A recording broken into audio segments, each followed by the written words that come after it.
Welcome to Supply Chain Unlocked, decoding operations automation in the future of global logistics. Let's get into it. Today, I'm joined by Karen Day from Hoosier Air Transport, a family-owned and asset-based refrigeration carrier that's been operating for more than 3 decades. Karen brings a true operator's perspective on cold chain logistics, carrier realities, and what it really takes to run a reliable transportation business in today's supply chain. So, Karen, the reason I wanted you on this podcast is we did our little pre-podcast, and you definitely are a full-blown, long-term Hoosier fan, and nothing better to have you on after the national championship. Any comments to that? Yes, the timing couldn't be better. I don't know that Indiana's this excited about anything in a really long time, but it's really been fun. I did go out to the Rose Bowl, and that was great. And then to watch the championship from my home was okay too. So Indiana is in a really good position now, and hopefully this will get the interest of even more athletes and more students to find Indiana University is a great home. So it sounds like you took one for the team staying home and not going to Miami. What's the I story behind did. that? I did. We've had some sickness in our employees here in the office, and I knew we were going to be shorthanded, so I did take one for the team, but it was fine. My brother and my niece both went down to the game and just had the absolute best time. Of course, it is Friday, and they are still recovering, so they had fun without me, which is okay too. Well, that's good. So let me ask you, why did you want to be on the podcast? Sometimes I think what people lose sight of is how valuable truck drivers are. And unfortunately, I know as every person who's on a highway, there's road rage involved with, oh my God, that truck cut right over in front of me. Well, believe me, he didn't want to do that. It kind of sounds like maybe the next guy next to him did something that wasn't great. But drivers get such a bad rap, and they, pretty low on the totem pole when it comes to other people's opinions. But I tell you what, without those drivers, and as we get ready for Snowmageddon coming up this weekend, people will understand how valuable those drivers are. Because, I'm sure everyone in Indiana was in a grocery store yesterday, as were people in Kentucky and Ohio and Tennessee and Oklahoma and Arkansas as well, because the snow's coming. I mean, it's crazy because when you look at it says we could get anywhere from 1 to 9 to 18 inches on Sunday. So when these cupboards are bare because trucks can't get there, then people have a little better appreciation for them. So speaking of that, I'm down in Texas, and it's supposed to get real bad here. Yeah, I have The- a guy down in Texas too, and he's hoping to get out of there before it hits. He's hoping to get ahead of the storm, so we're kind of watching him pretty closely. Yeah, in fact, I stood in line for 30 minutes to get propane. Speaking of drivers and all that, and it took me an hour and a half to find somebody with propane, and Well, I I don't had to doubt drive. that. Yeah, it was not good, but I got propane. So yeah, I'm with you there. So let's talk about the origin of your story as well as of Hoosier Air Transport. How did it get started? I know the original truck was in Anderson, Indiana. The only reason I ever remember that is that was where Melanie's first gig was as a traveling dietitian. And there's Well, we go ahead. My dad was the one who started the company, and that's been many, many years ago. And we've grown a lot. We're running about 70 trucks, 70 to 80 trucks right now. And of course, our biggest headache is drivers, because by the fact that our trucks do go to California, it's considered a long haul position, and they don't have a lot of time at home. So we've always recommended someone with young kids. This is not a great job for them because people want to be home with their kids. But, drivers in their 40s and 50s who their kids are raised and it's okay for them to be gone 10 days at a time, then we're a good fit. But, we haul a little bit of everything we do dry freight and refrigerated, but our fruits and vegetables from California is probably one of our main backhauls. And we do a lot of meats going out to California. We do baby food. We do a little bit of everything. As you do this job, you learn where to go to and where not, because if you get to a warehouse and you're there for 8 or 10 hours to unload, there's not a human being out there who's made a dime because you get held up. Even when they say, we paid attention and all that, which is great and it helps. But when you have drivers who, they're on the clock from the time they get there until they leave. Well, if you're sitting in a dock for 8 hours, you've just eaten up your whole day and you can't make any money like that. The driver can't make any money and we certainly can't. So there are some huge warehouses out there that really penalize a driver because they don't care. They don't care that it takes 8 or 10 hours to unload. So after a while, you kind of weed out the worst of the worst when it comes to warehouses. But there are times that a customer will say, hey, we need help on this. We need you to do this. So that becomes a point that, yes, we will service that warehouse. But boy, there are some that's just like you just kind of grit your teeth when you find out that, oh my gosh, we're going into, and I'm not going to name any names, but there are some that are pretty bad. Oh. So in the pre-podcast, you talked a little bit about random charges you'll get from lumpers or something like that. Well, It's I Go think ahead. the worst headache is there are warehouses that, um, let's say it took a while to get loaded somewhere and the driver gets there and he may be 15 minutes late. Well, okay, this particular customer will charge you $150. Sorry about that. Because Sorry, because he is 15 minutes late. Really? it's crazy. Okay, you didn't understand that he was at the dock loading for 8 hours or like with produce, they may pick up at 4 or 5 different sheds and each shed they take 2 hours or 3 hours or whatever. Timing is what kills you. If you've got a 5 pickup load in Yuma, Arizona, and, all of a sudden you've used up all your day before you have all 5 pickups on, that becomes a problem because the customer on this end, of course, they want their product immediately. And it's just, it's a catch-22. Even when you call ahead and say, "Hey, please understand my driver got held up getting loaded. He's going to be about 15 to 20 minutes late." And they're like, "Oh, that's no problem. Be prepared to pay $250 for that particular warehouse." Now, if it's a broker load, most of the brokers get it and they are usually pretty good to say, "We're going to cover that cost," and then they'll charge it back to their customer. But the reason behind that is they know that it took forever to get loaded.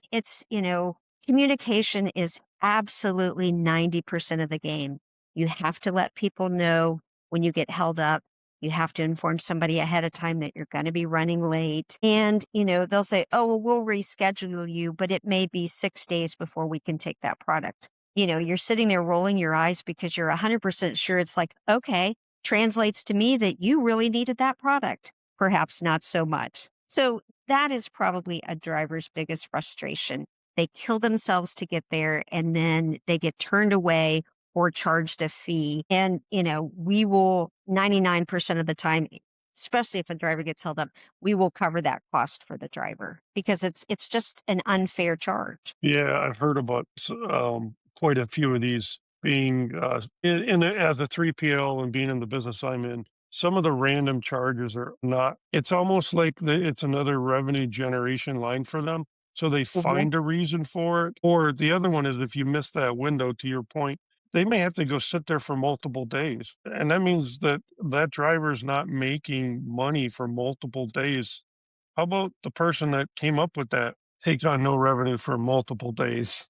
Yeah, it Yeah. makes no sense. We did have right before Christmas, we had a driver who he missed the delivery and they said, "We can get you the following Tuesday." So there were 4 days he sat in California waiting for an appointment.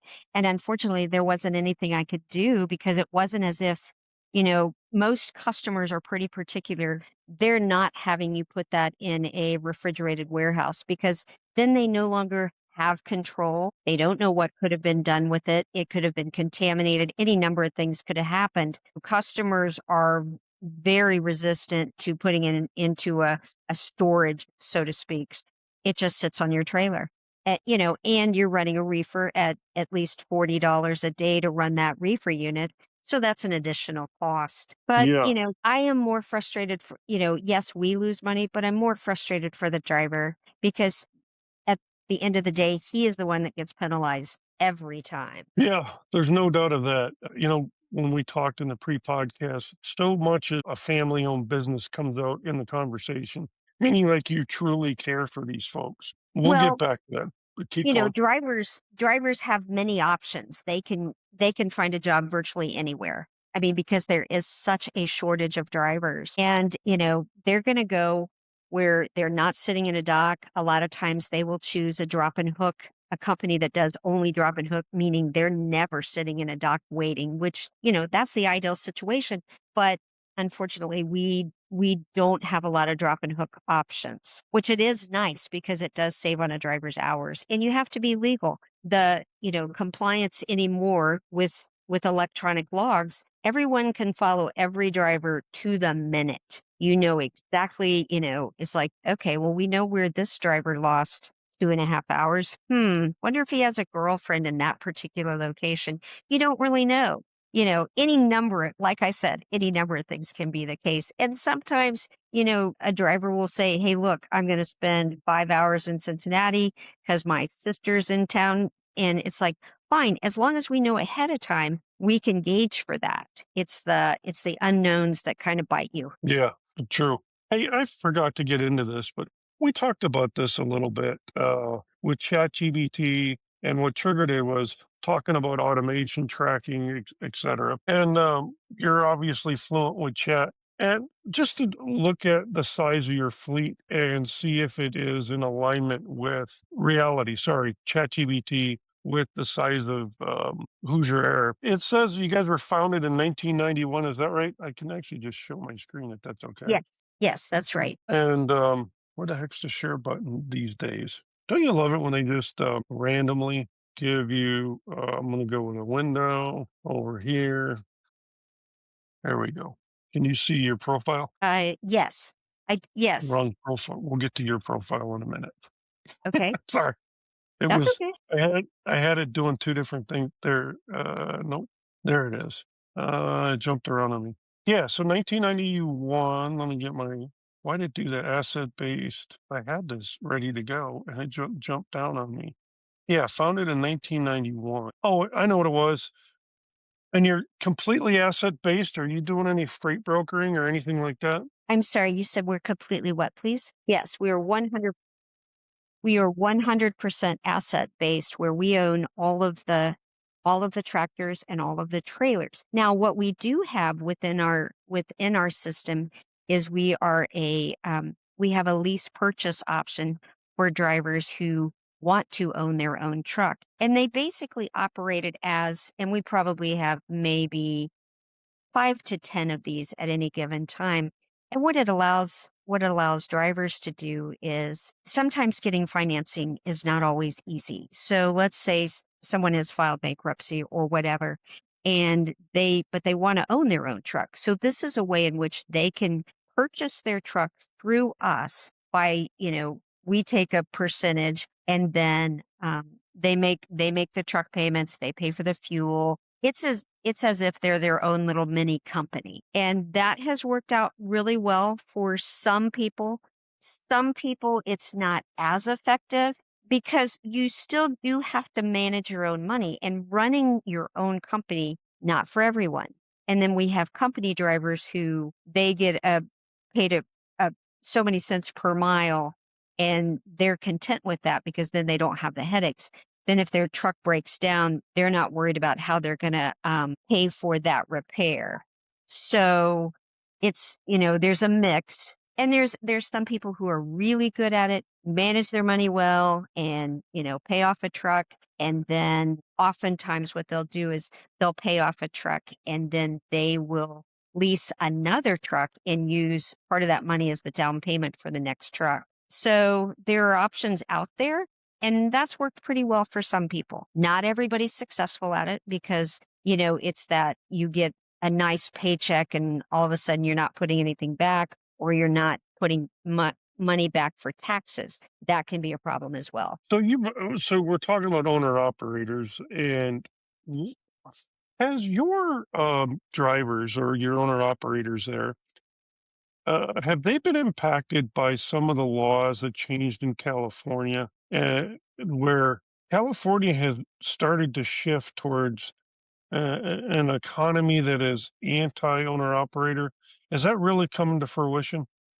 I think there's a lot of truth to that. California will do everything in their power to make a life for a driver miserable. You definitely have to follow the law to the letter because if you get a speeding ticket in California, it can be 1,500 or up. I mean, there's no cap on how expensive a traffic violation in California can be. So, and by the fact that we do so many loads into California, we're pretty well versed in how important it is to, if a driver does receive a parking ticket, you best pay that within 30 days. And some tickets you have 15 days. They're pretty stringent on that. I know, for instance, like in Oregon, Oregon is they of course have a chain law. And I had a driver who the other day had not had chains put on. In fact, we recommend to drivers if chain law is in effect, just stop the truck because it's that bad. If it's that bad, there's no reason to be driving. We would rather they be safe. Well, this particular driver had not gotten to a safe zone yet and received a violation in Oregon for $818. He was just devastated. And he Oh said, my Karen, God. I saw the sign. I was trying to get to a safe zone and I got pulled over beforehand. And he said, I was guilty. There wasn't any doubt about it. He was given, luckily on that particular one, he was given 30 days to pay it. But still, and we go ahead and pay that and then deduct over time. We don't take out the full 818 at that time, but the laws, I understand the laws are in effect to protect people. But like you said, I think California really goes above and beyond sometimes. I think they would prefer there not be one truck in the entire state. They certainly treat drivers that way. But luckily, drivers are very aware of how stringent California is. And they know better. They know better than to speed because they will get caught. I mean, and I'm sure California has enough cameras positioned throughout the entire state. I mean, they have very little parking anywhere. But I mean, other states are getting as bad about that as far as parking too. It's tough for drivers to find parking. And oftentimes you'll hear a driver say at 2 o'clock in the afternoon, hey, I need to shut down because I know I will not find parking after 5 o'clock. Yeah. I should have. There was his his episode. Richard Gaines was a previous California DOT officer. It would be interesting to have him on the show with somebody like yourself. I think he's been retired for like 10 years or something like that, to give some of that insight about actually what goes on. It Well, might just be an interesting conversation, if anything. I'm sure there's probably not much he has not seen. Some he Yeah. can speak about and some he cannot, I'm sure. Yeah. Now that I'm sharing correctly, back to the chat GPT and how good the information is. We've already covered the asset base, the niche focus, and the competitive advantage. Longevity, safety, culture. Uh, Looks like those are like the macro things, right? That you Yes. bring. The culture is definitely very family oriented. Sorry, I You didn't mean know, to take a left turn I on you here, but I wanted to finish this part. I I do hear drivers talk about Chat GPT that sometimes they'll get information on different like a different place that they're going to that they have not been before. And they've found that Chat GPT has been very helpful. You know, I think we all got accustomed to Google. You just Googled everything and you hoped that what the information that you received was true. Not always, but ChatGPT, I think people have embraced. And, it's interesting for AI. We have worked with some brokers who it's interesting. You will answer the phone and there will be artificial intelligence who's tracking a truck. And they will say, you can immediately identify that it is not a person. And they'll say, we are looking for load number XXX and checking to see if the location is within 30 miles of the receiver because the appointment is within an hour.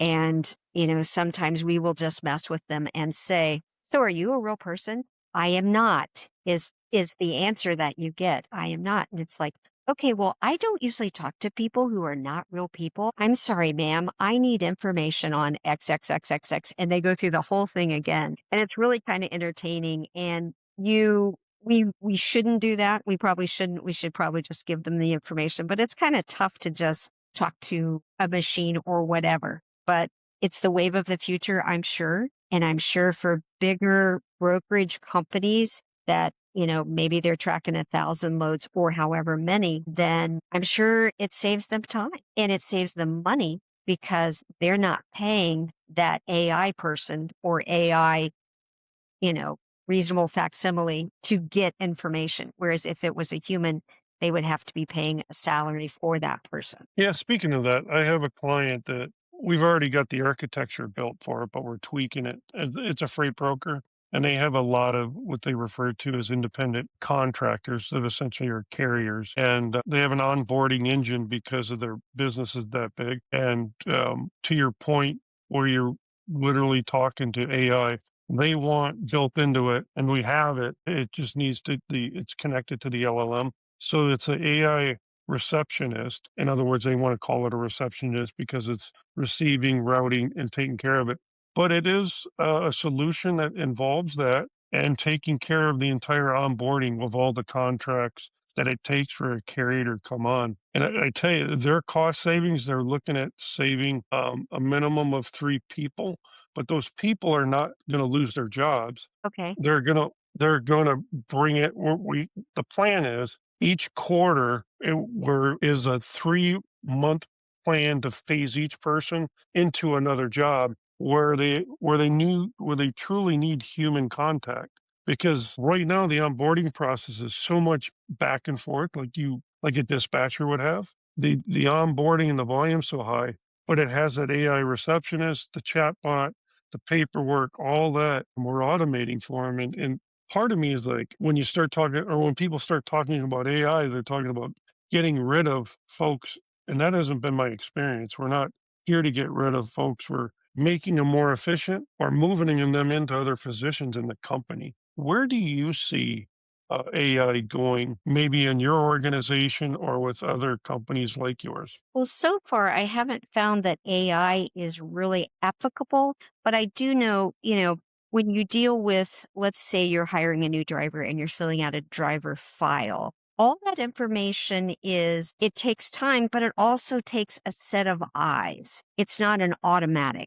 Do you know what I mean? As far as, a driver's files, the physical, double checking the dates, all the stuff that are pertinent to that particular driver. I don't know how much AI would work for us just because we have so much person to person contact. And I myself would not be a fan just because drivers already feel pretty isolated as it is. They oftentimes don't feel as though they're considered as important as they should be. And my response would be, I wouldn't like it just because we need those people to feel as valuable as what they are. Whereas if all of a sudden they're just filling out forms and they feel like a robot themselves, that's not what we want here. Now, for a company that's larger and maybe they're processing, 100 drivers in a day, maybe that works for them. I don't see that it's a good fit for us. I mean, I think what is appealing for us to a driver is that we do know their name. We very possibly know their kids' names, what their kids are involved with, because that's why drivers are drawn to a smaller company. And I think that's one of our biggest assets, along with the fact that we allow dogs in the trucks. We're huge dog fans here, and we will have a couple of dogs in the office at any given time because we are pet friendly. And I think for drivers out on the road, pets are very important. I mean, that's a companion that probably doesn't eat as much as if they had another human companion in their truck. But I think that is a drawing card for us is that we are pet friendly. So hold it right there because that just triggered me to bring up trout. Trout. Proud is our he's our first impressions. He's the director of first impressions because I can assure you when you come in our front door, you will be greeted, and he can tell pretty much immediately if you're a dog fan or not. It would be tough to work here if you did not like dogs because Trout's here every single day. He is my niece Chrissy's dog, and I got to keep him while they went to the championship last week. So he's pretty well thought of. And in fact, he had a vet visit last week that he got put on a pretty strict diet because he's a little bit overweight. And a big part of that is treats from the drivers. It's like, okay, guys, we have to cut out the treats because we're endangering his health because he's like maybe 15 to 20 pounds overweight right now. So we got some serious diet issues going on. Yeah, so what I'm getting or what's just oozing out of this conversation is very family oriented. And drivers need that human touch. And I could see that where an onboarding engine, like what I'm talking about, I don't care how good that AI receptionist is, it's still not the human touch. And to start off that way is just not good, much Right. less how they feel after they get on the road. Because I've been on the road and I get that crap and it drives me nuts. Well, I mean, just like with the airlines or something like that, or whatever it is. And it just came home to me when you said that or when you talked through that. Let's see here. Defining operational excellence. How do you guys look at that? Do you have a plan or a set of goals towards operation excellence? Well, I think everybody, I mean, your goal is always to get rates to be a little bit better so that, trucking companies operate on just an absolute thin margin. And, as do many other companies right now, if anybody tells you the economy is really good, they are so totally lying because the economy is tough. I mean, it is really tough right now. And, you're making pennies on the dollar. Sometimes I feel as if, yes, we make money, but at the same time, it's like, okay, let's do better than just provide jobs because oftentimes the margins are so razor thin that it's like, okay, in fact, we had a customer that we have been evaluating the lanes and it's like, okay, this particular customer, it makes no sense. We cannot continue to service this customer because their rates are so bad. It's like you hate.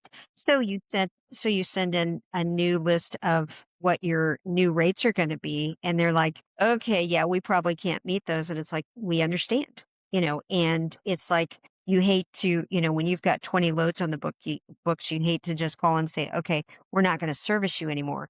We're giving you what our new rate demands are. And if you can't meet those, we understand, but we also can't continue on this lane.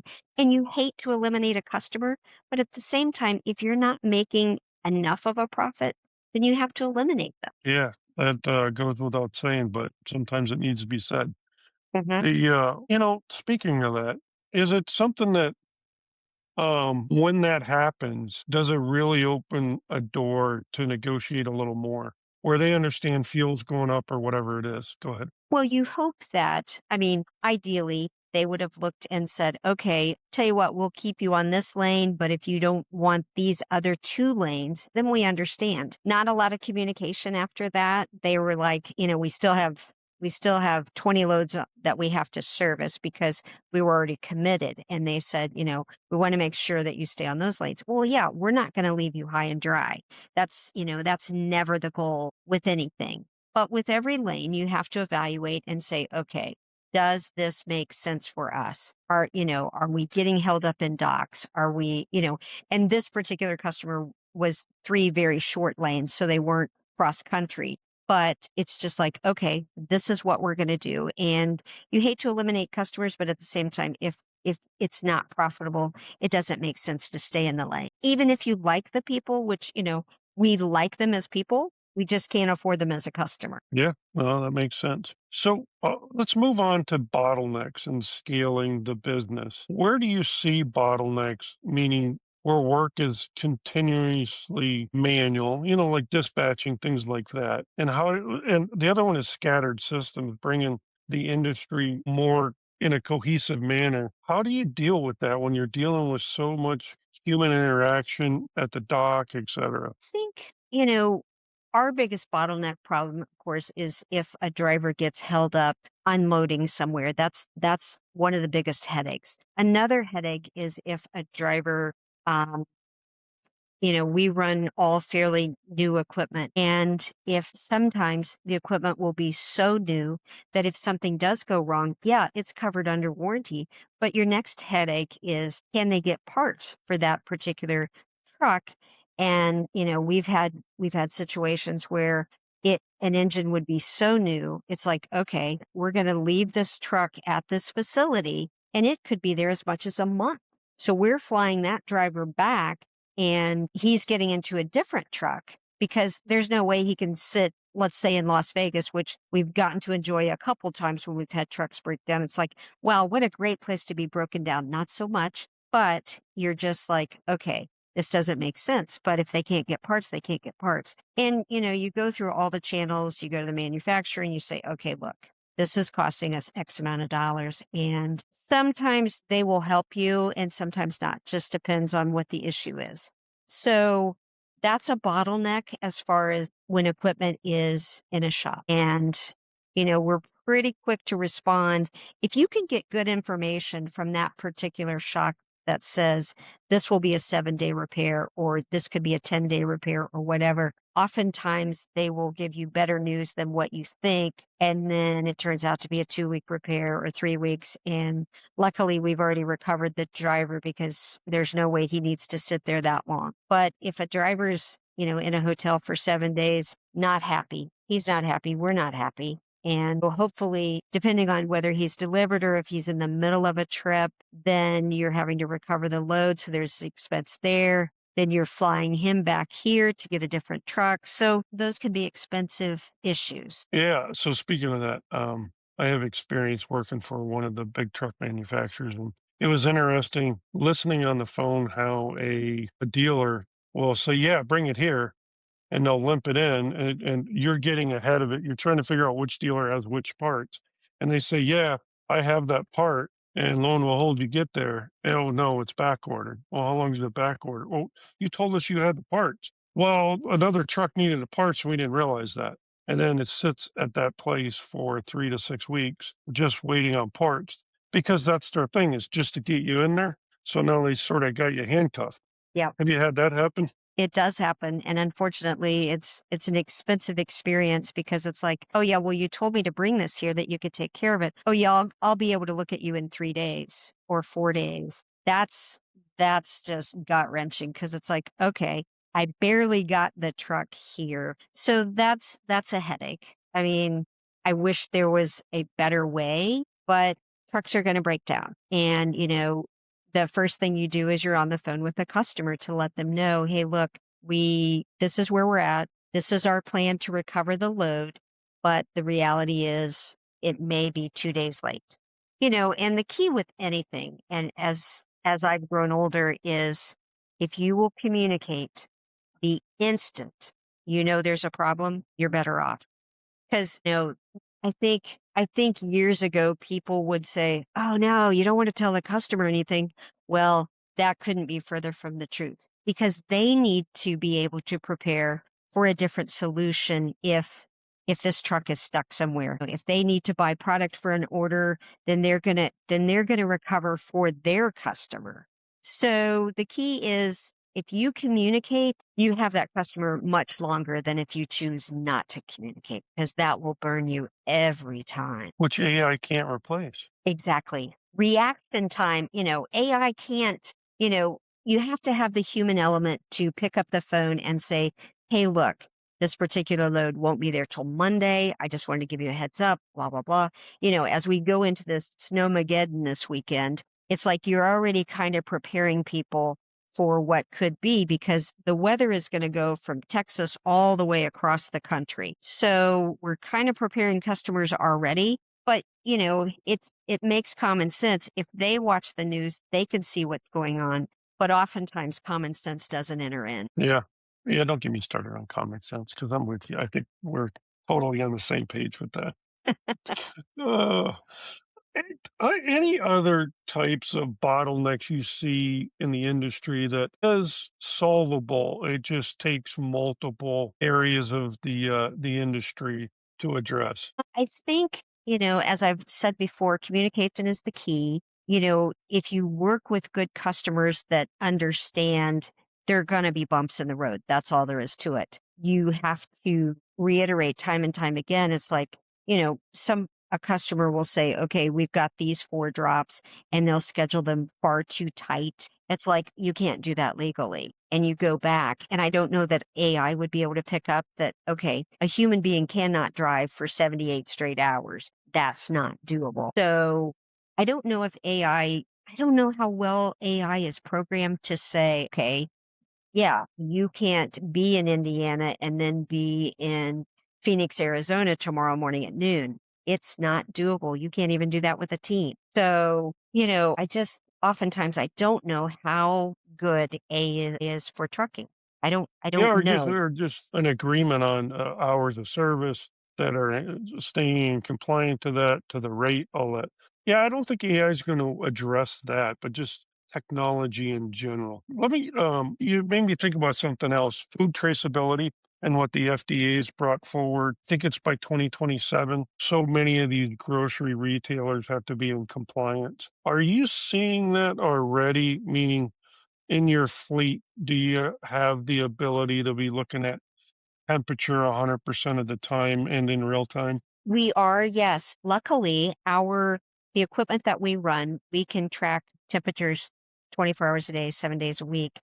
And we get notifications. Will get an email notification that says, um, a temperature change, a drastic temperature change or whatever. And that has been an absolute godsend because years ago, when all you had was a pulp thermometer and a driver's actually stuck a thermometer in a melon to see what the temperature was for that melon. Of course, that's been years ago. And now everything is so much better improved as far as we get notifications as soon as there's a temperature drop. So you can tell that a driver is now in a dock, has backed into a dock because you can see a temperature change immediately. Okay. Oh, yeah. So that's a good thing. And it's interesting because all the loads will have they're called tattletales, and what their purpose is to, I mean, that's the name of the product. It's Really?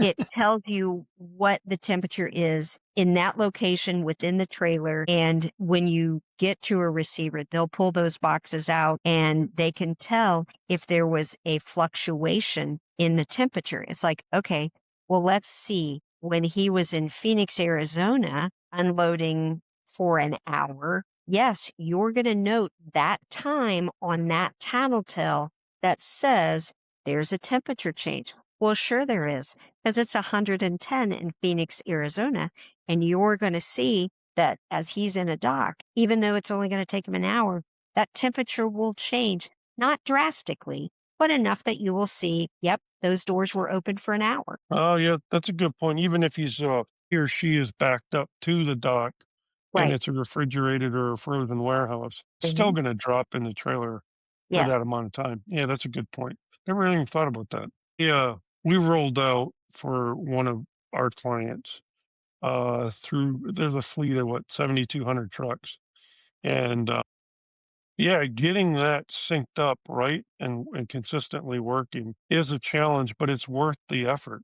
And then now the government's mandating it from origin all the way to the grocery store, that we know it's temperature, it's concussion. There's a third one.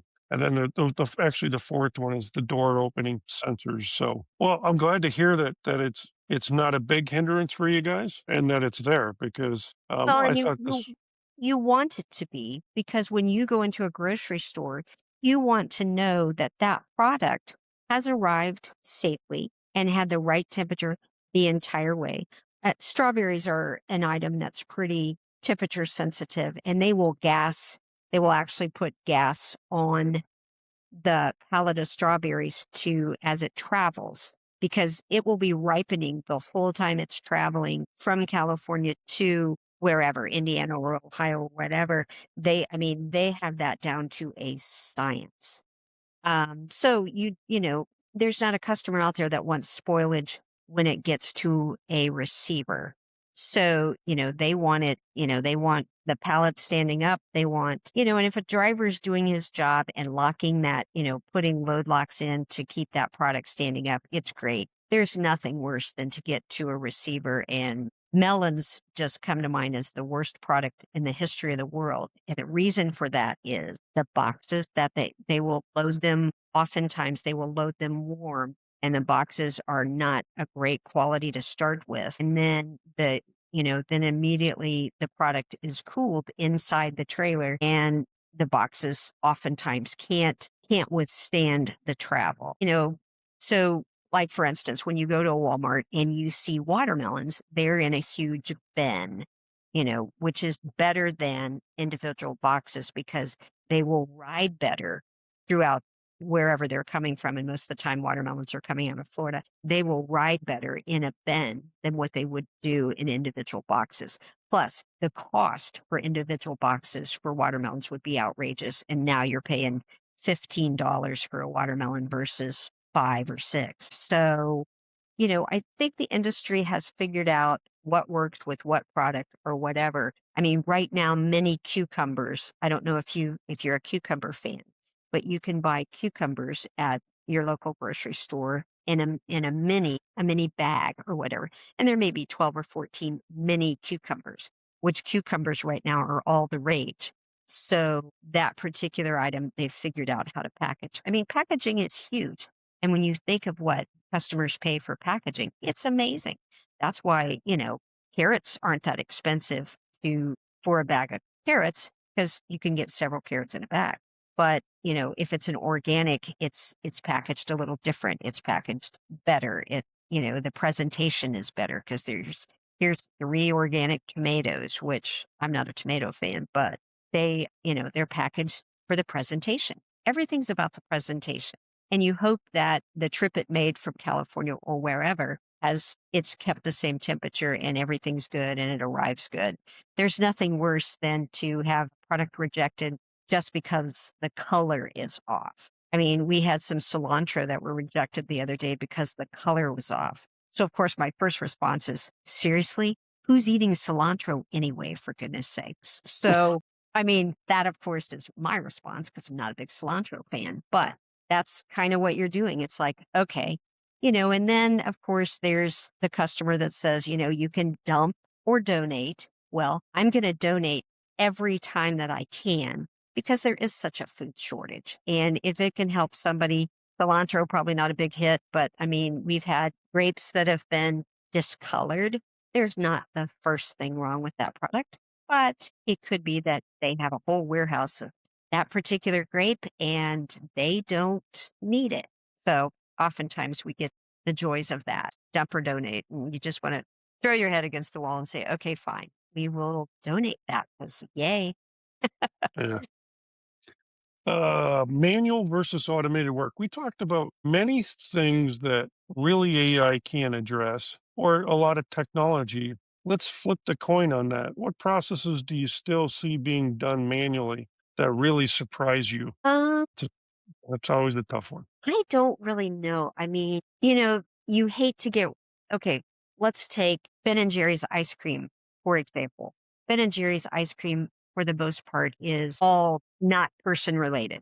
Okay. They're not using people. It's all totally automated. Everything is just, nobody's touching anything, which is great but at the same time, it's like, have they just removed all the people from there?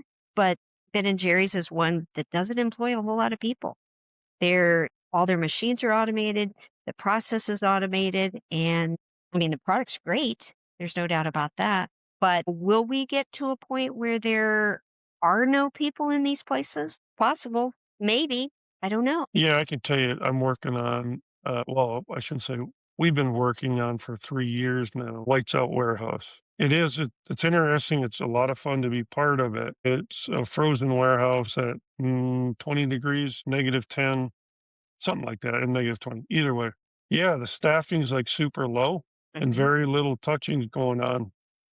But when there's a problem with the pallet back in the tower. There's some wild stuff that goes on. Uh, I bet. I can share this one story with you. They were commissioning the tower, and it was literally grabbing an entire pallet of ice cream and slinging it. Oh, no. So from 13 stories up or 12, whatever it was, literally a pallet of ice cream was falling, like being propelled down and just coming down like rocks, like an avalanche of rocks. And How long that did it happened. take? Yeah, how long did it take for someone to find this? No, you know when a pallet in the warehouse, you know when a pallet goes and slams against the side of the warehouse. Well, the whole pallet did slam against the warehouse, but you might get 4 or 5 cases that slam against the side of the warehouse. But when that pallet actually hits the floor from like 12 stories up, Ugh. um, it is a freaking crash. Anyways, it was just the way, and then we caught it on camera because everything's lights out back there. Mhm. So after that happened, the lights were always on. They got a bunch of cameras to figure out, is this in the programming? Is it in the mechanics? Blah blah blah. Okay. But it that probably happened a good 15 to 20 more times. Oh, And so automation's great, but there's an expense to getting that dialed in. so did anybody get hurt when this pallet went nuts? No, because There the wasn't only any there were no people yeah, around at all?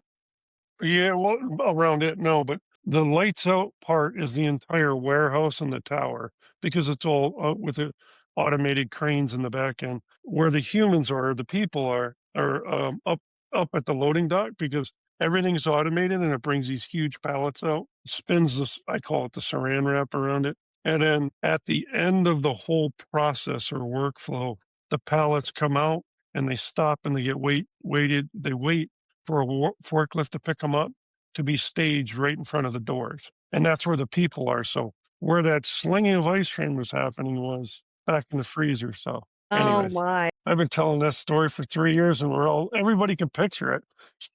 But it is, Absolutely. I can so yeah, see that happening. yeah. Uh, Um, yeah, and it's a good thing that I'm more of a program manager than the engineer on that deal because I think we swapped out a few engineers through that process. What? Sticking with the technology theme, where do you see emerging technologies? We talk about food traceability, things like that. Do you see really any technologies that the salespeople have brought to you that you think may apply in the future? well, I think, I mean, as far as for us, being able to track trucks and trailers where they are down to the minute has been a great, that's huge progress. When you think about 30 years ago, you weren't, a driver called in on the phone and you spoke with them and they said, "Hey, I'm in Amarillo, Texas." "Okay, thanks. Have a great day." And that was pretty much it. And now that's the first thing I do when I come in is look to see where everybody is. And it takes 10 minutes and you can see where your whole fleet is. And you can also see who's running behind. But I mean, as far as for trucking, that's the best thing ever is tracking the temperatures of the trailers and tracking where the drivers are. I mean, that's a huge time saver for us to have that automated versus when you think back in the day. I mean, when I think back and when we first started doing produce orders and you had to hand write down an order, and then when the fax machine came along, that was the greatest thing in the history of the world. And that was a huge time saver. And now, you get emails with all your information and the emails system is invaluable. Of course, I speak to that because yesterday email system went down about 2:30 and you're thinking, gosh, I haven't gotten any emails. Well, then after a few phone calls, you find out, well, it wasn't just our problem. It was a Microsoft issue and it affected lots of people throughout the United States. So I was talking with some people in California and they're like, "Oh yeah, my email's down. I'm going home. I can't do anything without email." Well, you can. You just have to work a little harder at it. You know, you're calling up and asking someone, "Hey, can you cover this load?" versus sending an email that says, "Hey, I have these 5 loads available."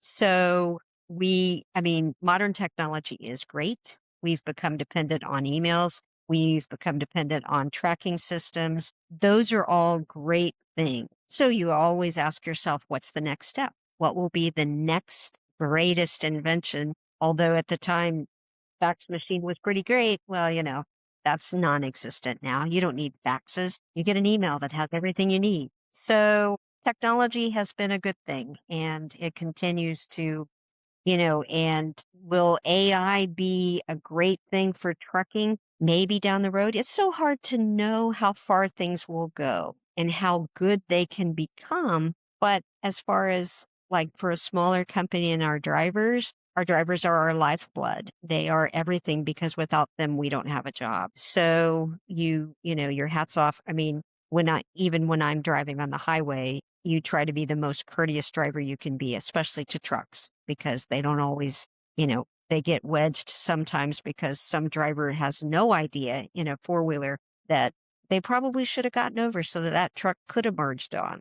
And that's a constant. I mean, you're forever thinking, and we will get calls occasionally that say, "Hey, your driver ran me off the road." And oftentimes if I get that call, I will engage with them and say, "Tell me a little bit more about this. Where were you? What was going on? Was weather a factor?"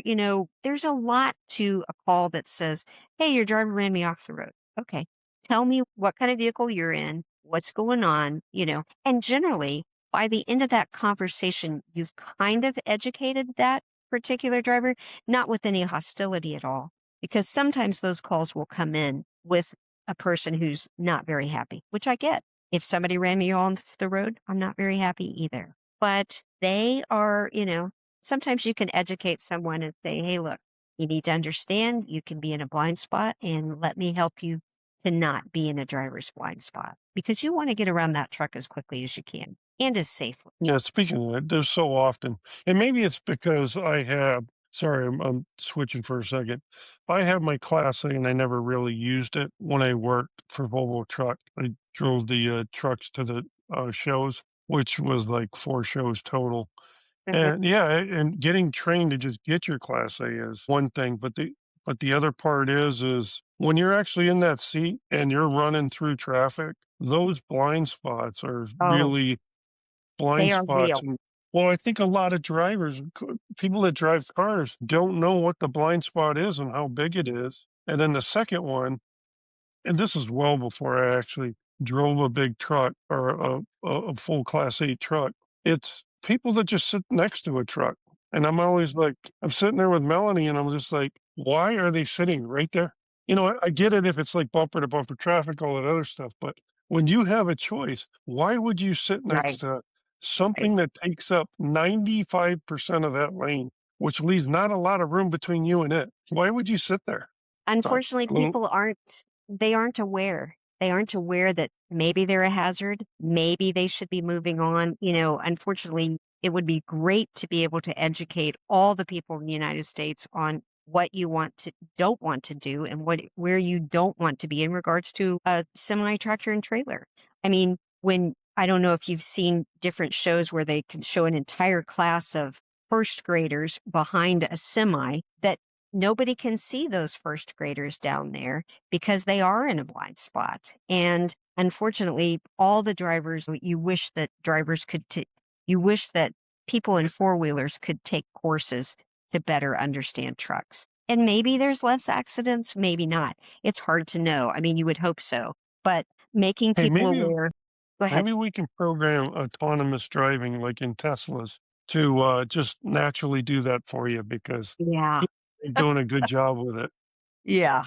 Yeah. There you Speaking of go. that, I was just listening to it was on YouTube, Davos, the World Economic Forum going on right now, and they had Elon Musk there, and he said, because of our autonomous driving software, if you buy a Tesla, you'll generally get 25 to 50% off on your insurance.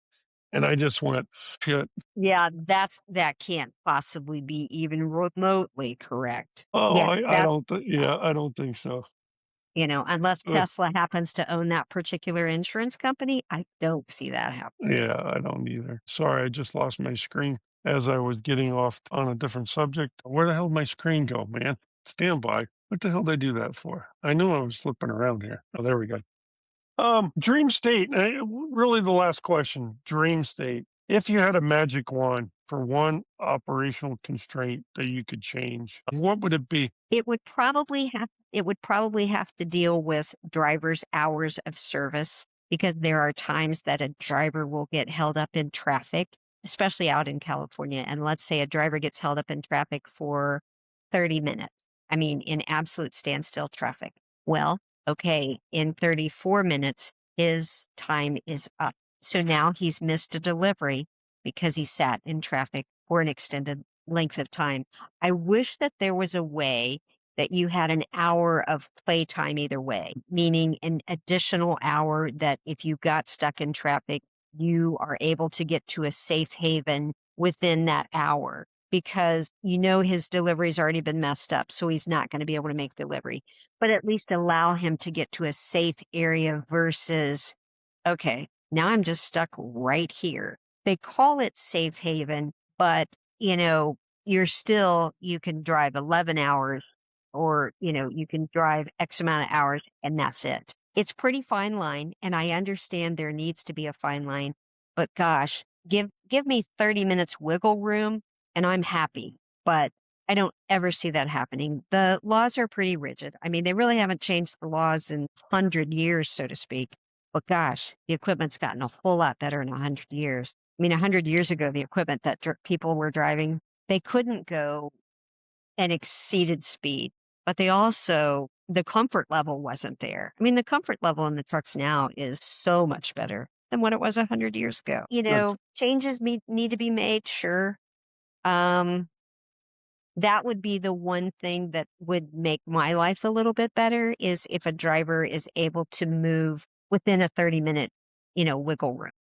Is that where the opportunity for technology is? That it allows you to continue driving because you had some type of exceptional situation.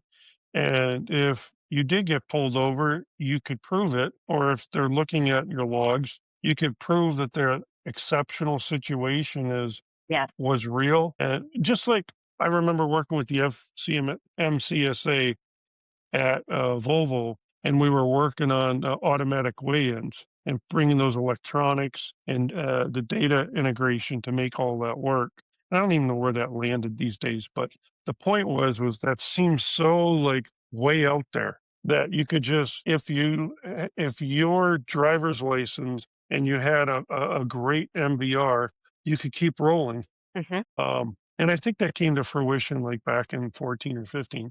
But something like this, if we could do that, why can't we do this? Where the extraordinary situation that buys you an extra 30-minute buffer.